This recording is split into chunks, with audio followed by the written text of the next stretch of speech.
Hello, good evening. How are you all? For those of you who don't know me, I'm Brenda. Welcome to Yogi Talk.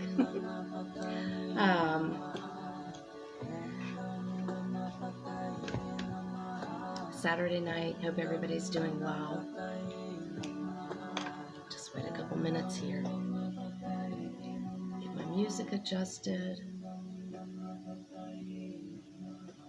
It's been a while since I've been live on this page.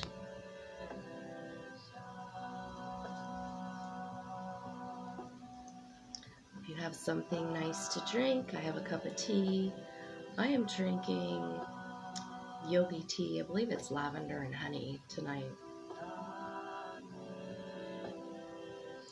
Maybe grab a journal if you want to kind of follow along.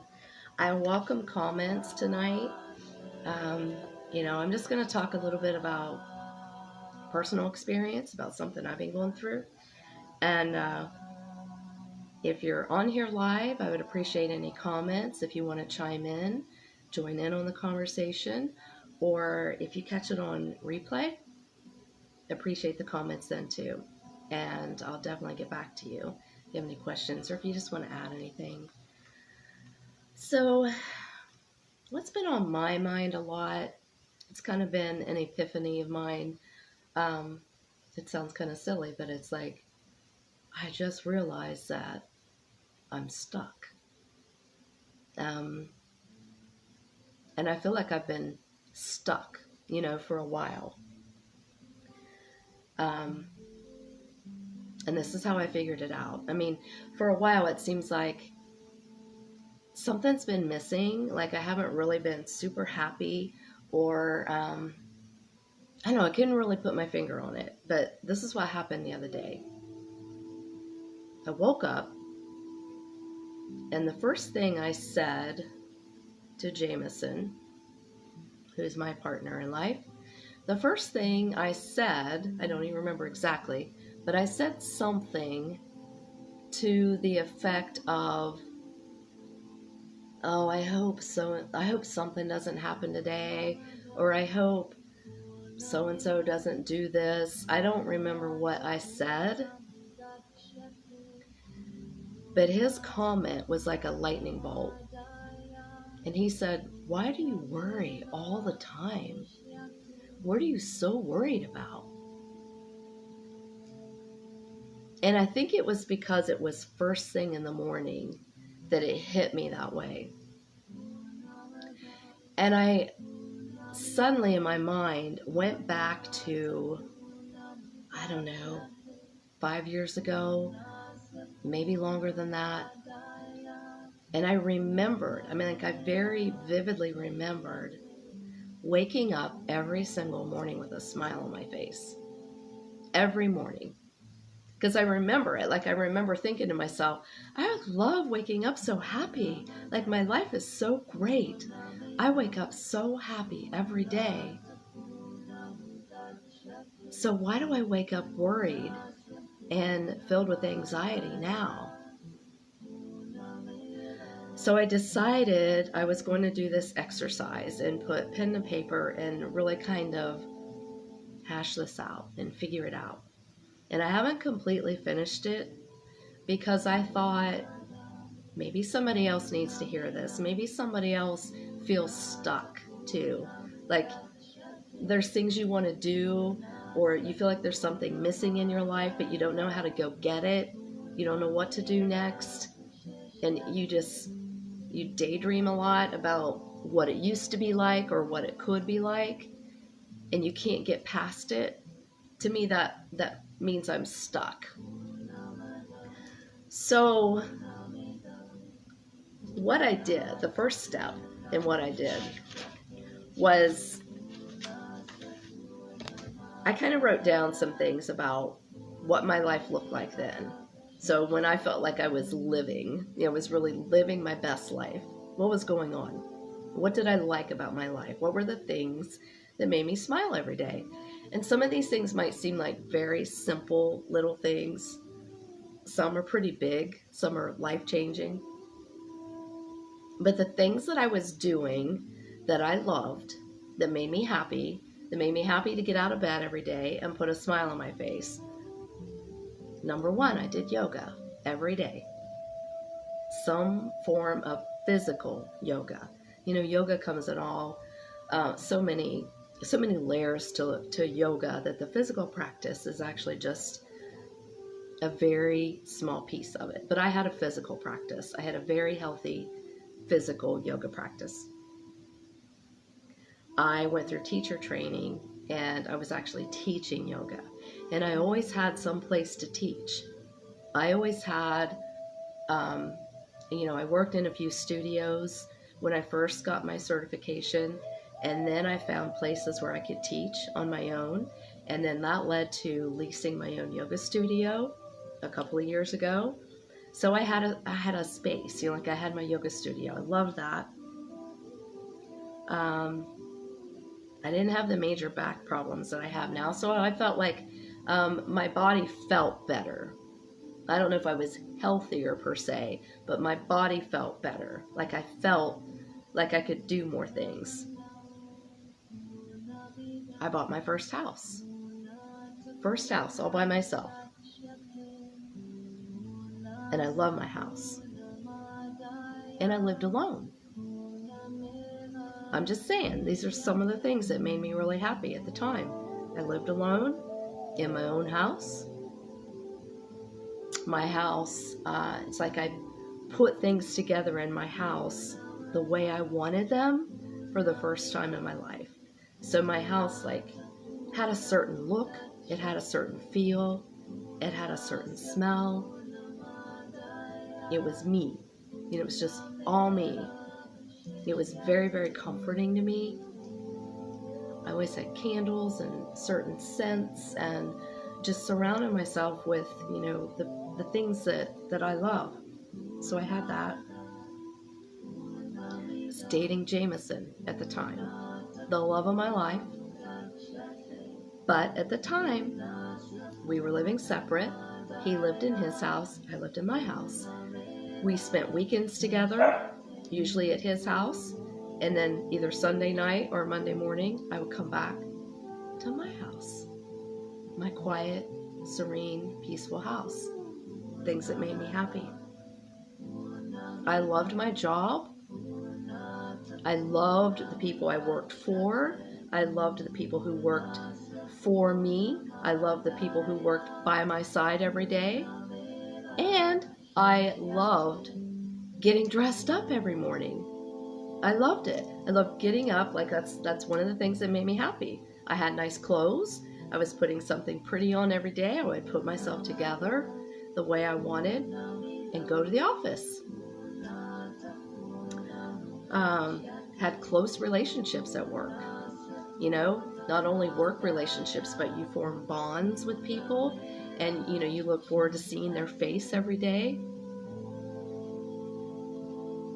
Spent a lot of time with my girlfriends. I have the best tribe of girlfriends in the world. We spent a lot of time going on, little weekend trips, going to the river house, spending vacations together, lunches, dinners out. A nice social life, let's put it that way. My social life was very full. Dinner dates, yoga retreats. I would either go with friends to yoga retreats, or I would go by myself. That was something that I really loved to do.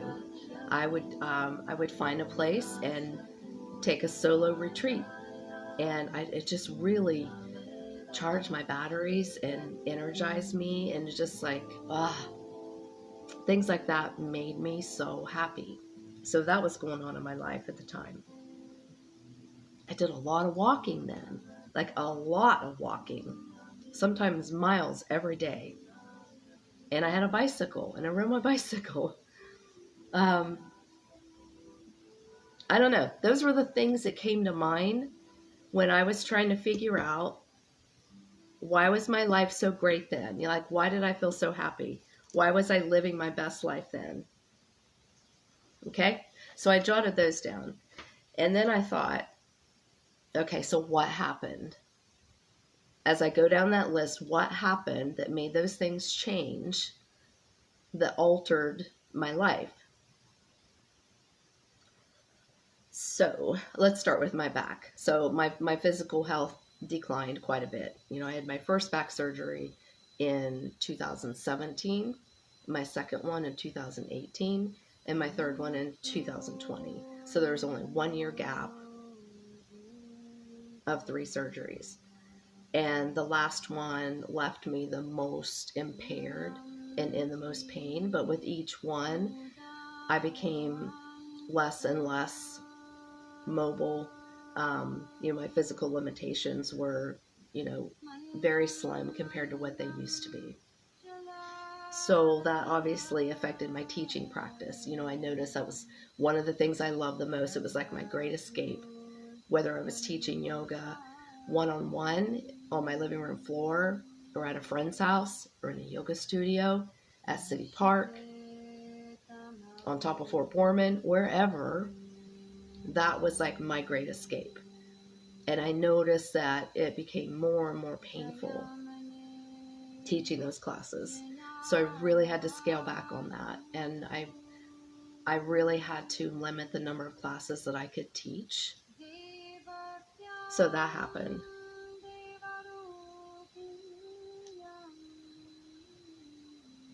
I talked about living alone. So at some point, Jameson moved in with me. And again, love of my life. I love having him here now, but we moved in under unexpected circumstances. It was not part of the plan. It just happened. I have a very small home. We have different styles. We have different ways of doing things and keeping things. And it's just like, once I really thought about it and admitted it, it's like it was really stifling me. So that happened. Like I lost my retreat, from spending weekends away having fun to coming home to my space on my terms with my things. That happened. I lost that. The pandemic hit. Holy cow. I mean, who was not affected by the pandemic?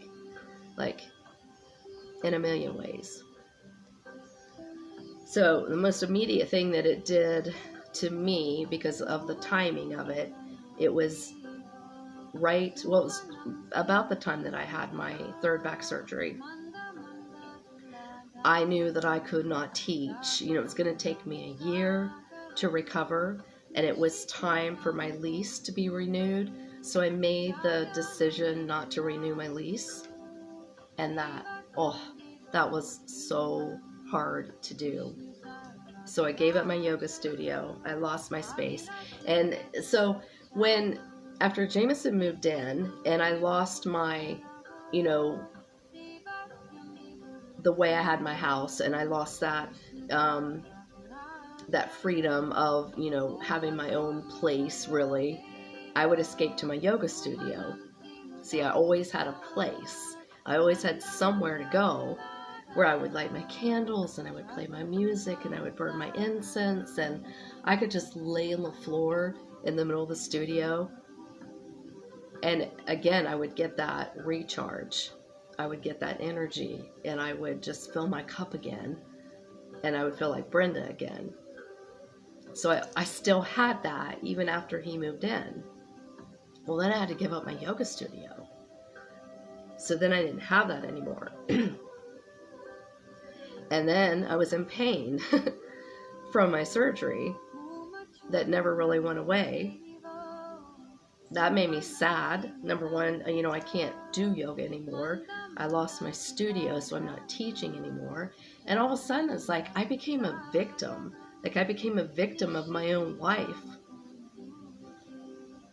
Because there was always something wrong. I was always in pain. I couldn't do the things I loved. Jameson had to take care of me. He still takes care of me for the most part. And that's wonderful. That's all. I mean, I'm so blessed that I have him to do that.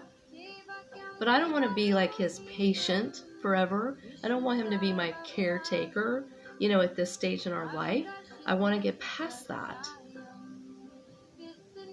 So that happened. Also, along with the pandemic, we went to 100% telework from work. So what did that mean?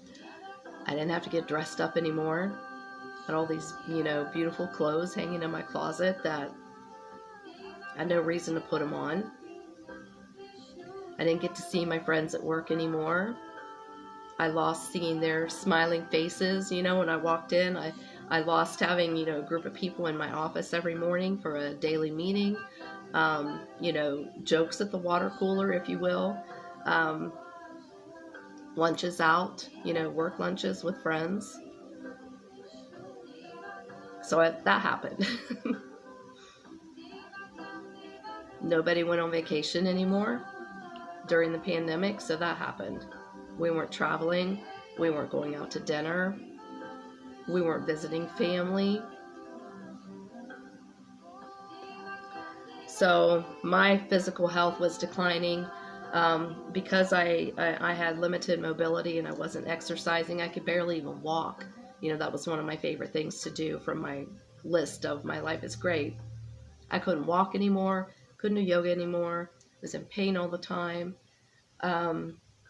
I didn't have to get dressed up every day, so I'm, in casual clothes every single day. You know what it's like when you're putting on your nice clothes for work or whatever, even like your favorite jeans, it's like you kind of keep your weight in check because as soon as you start to put something on, if it's getting a little tight, something's not right and you just reverse it. Well, so much time went by before I started, trying to wear these clothes anymore, and I gained weight. Inflammation from my surgeries in my body, probably just depression and not eating right, not really taking care of myself, not being able to walk or ride my bike, not doing yoga, not even doing my stretches. Like during all these healing processes from these surgeries, like one of my restrictions was no stretching, like no bending at the waist, forwards or backwards, no twisting, no lifting, no stretching. Like not a whole lot left. So that happened. My mom was diagnosed with cancer. So that happened. A lot of things happened that kind of took away my perfect life. And you can see where I might be a little justified, or how my mind got to that point that I would wake up with, some conflict or some worry and anxiety about what's going on in the world, who's vaccinated, who's not, problems with families being torn apart, my mom being sick, my health being horrible. I don't want to be the patient. Like I want to be the healthy, vibrant, Brenda that I used to be. I wanted that person back. So how do you get unstuck when you're in a place like that? The first thing, so I started making a list of how I thought I could get past this, but then I realized I was missing a step. So I went back and looked at my list of things that happened that I felt like made my life kind of fall apart, if you will. Not that dramatic, but you know what I mean.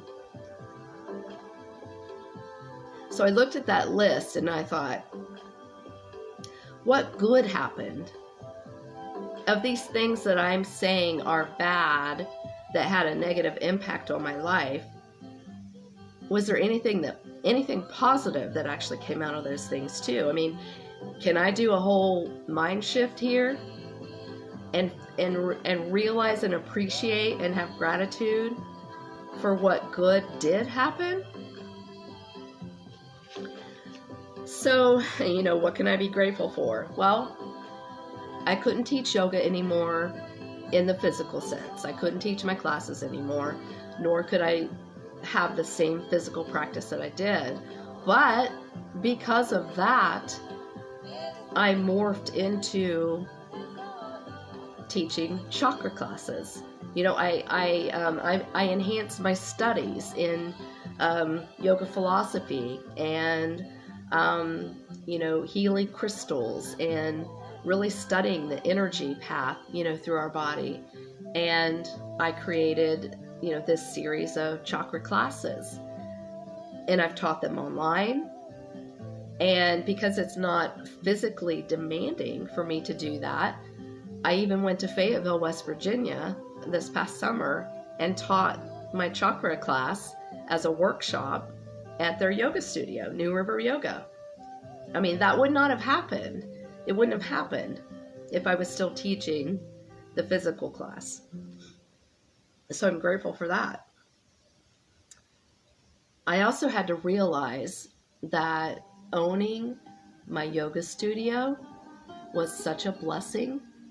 So instead of being sad that I had to close it and feeling sorry for myself that I wasn't doing it anymore, I realized, wow, I did that. Like, I did that. I opened a freaking yoga studio, and it was beautiful and it was successful. One of the happiest times of my life. I created it. I did it. And I had great classes and a lot of students, and I had workshops and open house, and I had live music, and I'm proud of that. So I'm grateful for that. Okay, so I said a lot about Jameson moving in and how that I felt like that changed my world, and not necessarily in the best way. Like I was kind of mourning, you know, what I had. But I'm grateful that he moved in and we learned to cohabitate. Like we really learned how to compromise. I learned that he's definitely a night owl and I am not. And when you're only spending weekends with somebody, you just kind of adapt to what they are, you know, just because you're only there for a few days. Well, you can't do that in real life. And I used to fuss about that. Like, you stay up so late and then you want to sleep in, and I never get to see you because I get tired at night and I get up so early and you don't get up early with me. Well, you know what? I'm grateful for that. You know why? Because all this like free time that I thought I was missing and that I was giving up by having him move in, it's right there. Wake up. Get up in the morning, Brenda. Go make your cup of tea. It's quiet. You don't have to turn the radio on. You don't have to open your mouth. Like, don't break the silence. There it was. There was my peace. And I would enjoy nature. Sometimes I would just go stand outside, listen to the birds, or I'd watch my birds from the window, or I would do absolutely nothing but just sit with my cup of coffee in the dark and just start my day like that. So I'm grateful for that, because that's something that I learned that I could do that happened as a result of Jameson moving in.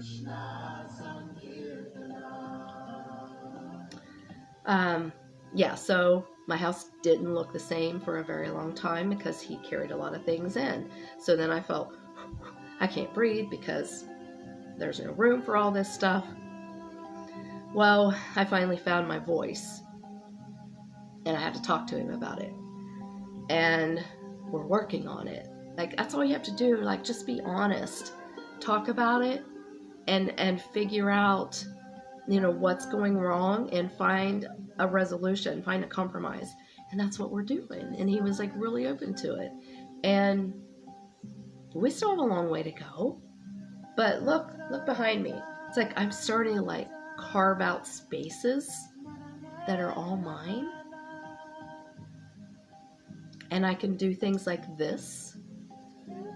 And I have little places where I can go meditate. I have like my own room upstairs, you know, where I can just go and watch whatever I want to watch on Netflix. I don't have to watch the football game if I don't want to. So I wasn't losing anything at all. I think what happened is because it didn't happen on my terms. It didn't happen when I wanted it to, in the way I wanted it to, so I was going to pout about it for the rest of my life. So instead, I turned that around and found out what good came from that. And where, on the same note where I said I didn't want to be the victim, I don't want to be his patient, I don't want him to be my caretaker. Oh, holy God, I am so grateful that that man is here. I am so grateful. You guys have no idea what he has done for me and how he has cared for me. The nights that I'm crying at night because I can't sleep, because I'm in pain, guess who's right there? Guess who's right there beside me, handing me tissues, wiping my tears, rubbing my legs, doing whatever it is. And if he didn't live here, that wouldn't be happening. I can't go up and down my steps when I've had surgery or when my back's really bad.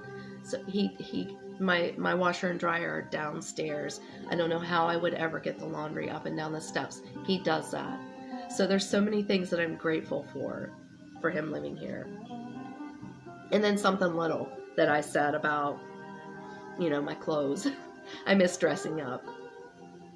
I miss, putting on my nice things, and I had a closet full. Well, the first thing I did was go through my closet, and I got rid of a lot of things that, I realized that I had some excess, so it felt good that I was able to donate some clothes to women's shelters. I feel grateful that I was able to do that. And I don't know that I would have given up my things, or so many of them, if I'd still been working. Like, oh no, I love wearing this. I know I'll wear this again. So I'm grateful that I had that ability to give some things away, and that I was able to do that. I also organized my closet in the midst of all this. I should see my little closet right now. I mean, it's like gorgeous. So I'm grateful for that. So I was complaining about, the telework and not being able to see anybody in the office anymore. But what good came of that is no hurried, stressful, rushed mornings trying to get to the office on time. I don't have to get up as early. I don't have to shower every single day to go to the office. I don't have to get dressed up if I don't want to. The mornings are much more relaxed now. So I'm grateful for that. So those are the things that were good that came out of the things that I said were bad. So there's always a flip side, and you have to do that mindset.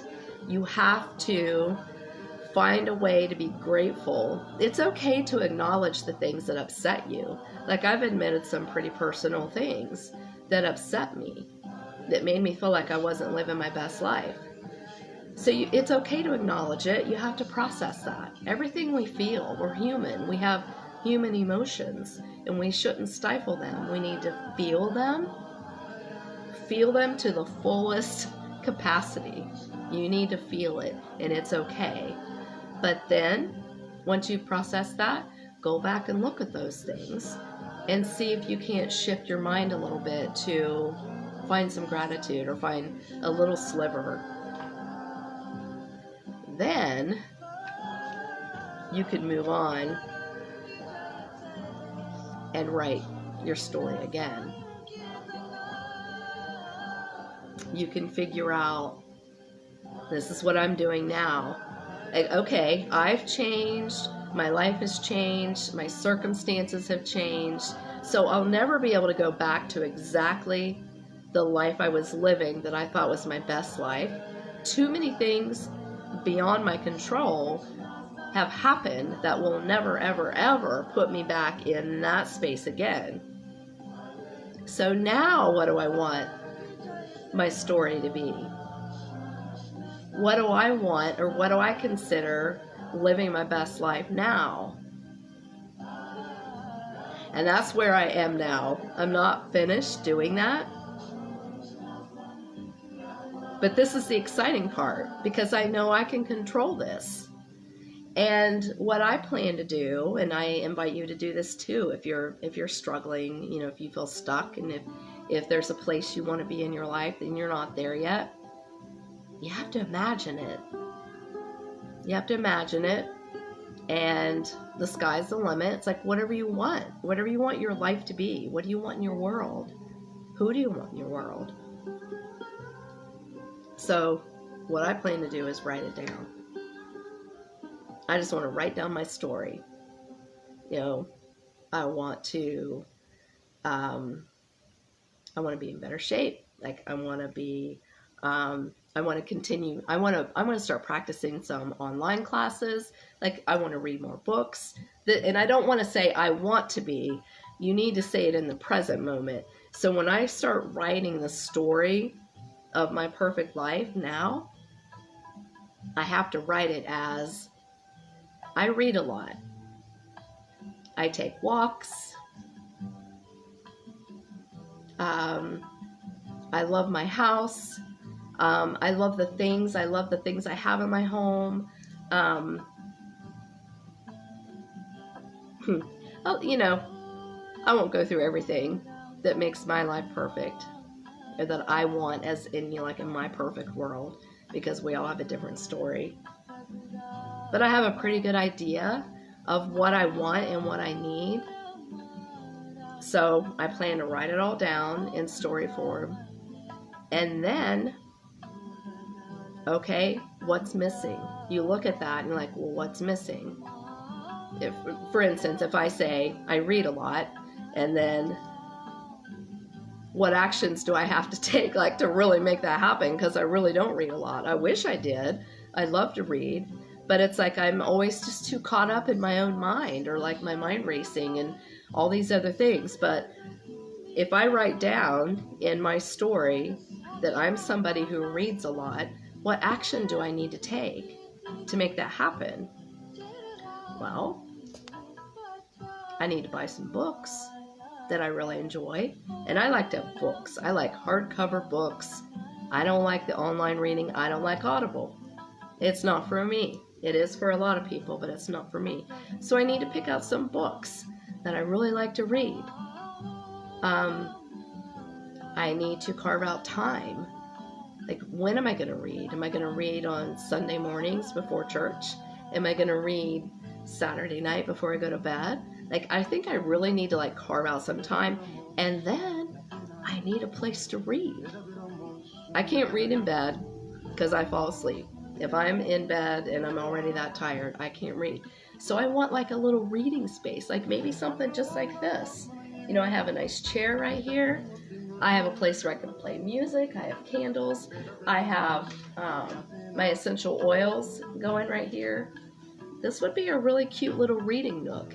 So I need to write these things down. Like, what do I need to make that happen, to turn me into a person who reads? So that's something so basic. I mean, so basic. And you can imagine where I'm going with this. Like, the really big things in life, you'll chunk those into all the steps you need to do. What are your action items? And then pick out, the things that you can do quickly, the baby steps, the small action items that lead you to the big action items. If you're a list maker, make a list. Start checking them off. It's very fulfilling to check those things off your list. Before you know it, you're living your best life again. Living your best life. You're doing everything you said you wanted to do. So, I'm going to work on mine. I'm going to work on my list. Write my story.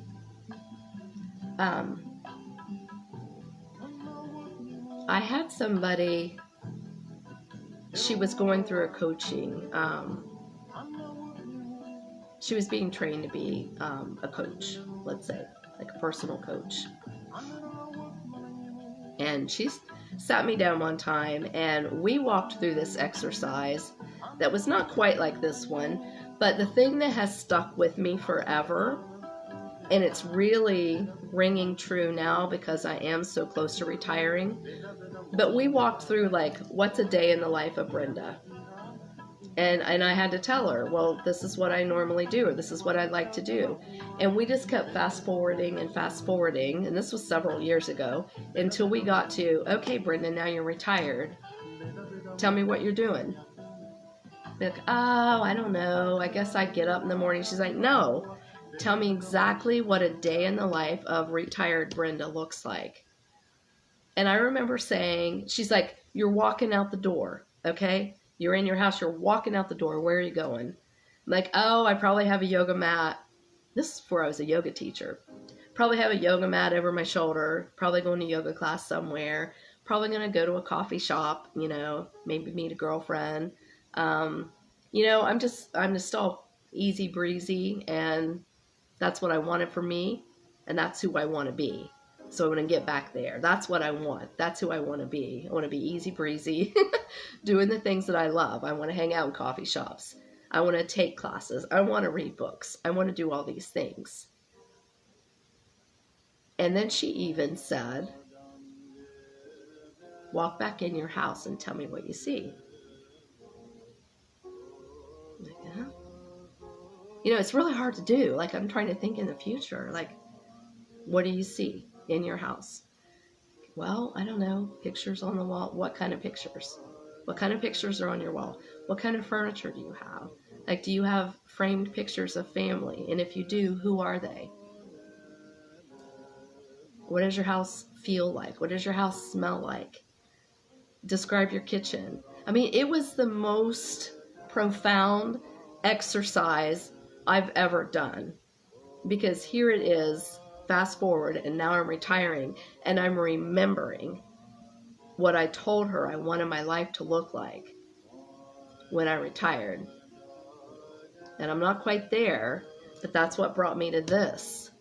Like, I lost myself through all the surgeries and the hurt and the pain and the things that happen in life and the pandemic and so on and so on and so on. I lost myself and I got stuck, and I forgot what I was working towards, and I forgot who I wanted to be. So that's what I'm going to do now. I'm going to write my story of who I want to be, the life I want to live, the things I want to do, and we'll meet again, and we'll talk about it next time.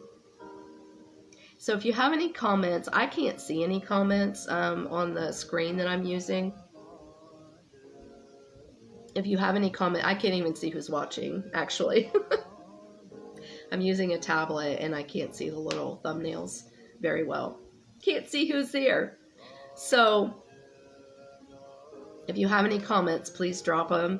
If you want to send me a message, if you have anything to say about this, I'd appreciate hearing it. And I hope you'll join me next time, where I get back with you and talk about what I came up with. I actually got, no, I don't have it with me.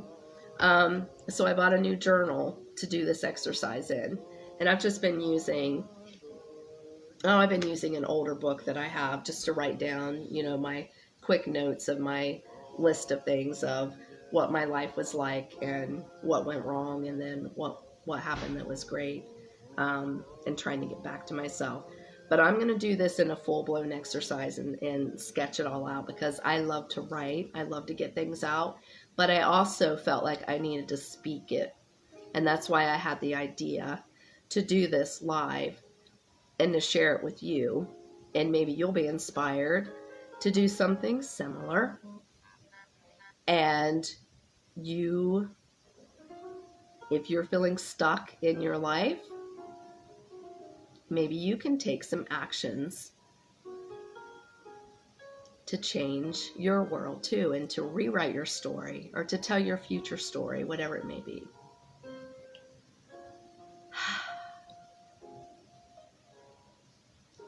Music too. I mean, think about the things that really bring you joy, and this is something that brings me joy. I love listening to the playlists that I had for my yoga classes. I love drinking tea. I love burning my incense.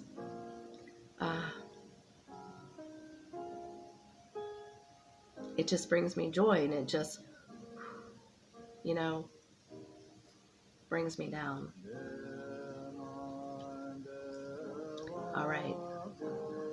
I'm going to take a deep breath, and I'll ask you to do the same. And then I'm going to say goodnight, and thank you for joining. And if you catch me on replay, drop me a comment. Let me know what you think. Let me know if you feel stuck, you know, what you're doing. Do you have any tips on how to move forward in your life? If you do, I'd love to hear them. I'm just going to inhale and exhale.